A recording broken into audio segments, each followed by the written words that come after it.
Rev it to about 2,500. Yeah, it's good. All things said and done, it was about $2,200 repair on that one, just because he didn't torque his wheels correctly. Because the economy is it's hurting right now. A lot of people are looking to save as much money as they can and try to complete their own repairs. And unfortunately, that's also pushing the untrained people to repair their vehicles. There's been an exponential influx of vehicles coming in to our shop with issues from customers that have tried to repair them and unfortunately haven't been successful in it.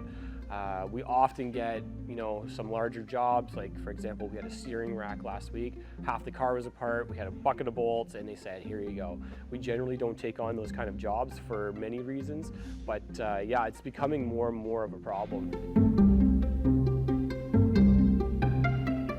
Sometimes you can get really interesting and really in-depth detail in how to complete repairs on YouTube or any online service like that. But you can also be misled by some people just looking to get some subscribers and likes. Anything safety related, I always suggest people to go to the professionals for that have a little bit more experience with installing those components.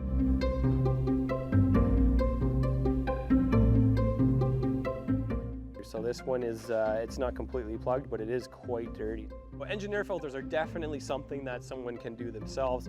Often there's just some quick release tabs right in here, and then you can often just sneak that out, and then there's your air filter.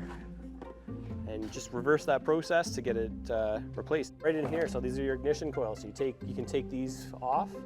This is a 10 mil or an 8 mil bolt. You undo the connector, slip it up, and there is a spark plug right in there. You can easily take that out and exchange that yourself. Headlights are very easy to service.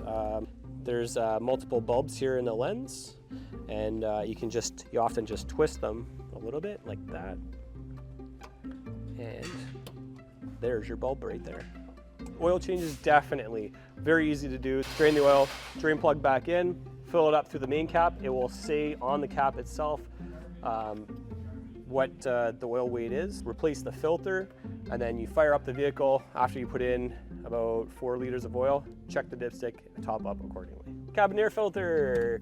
They are located behind the glove box. So what you want to do is open the door, and right in here there is a black plastic cover.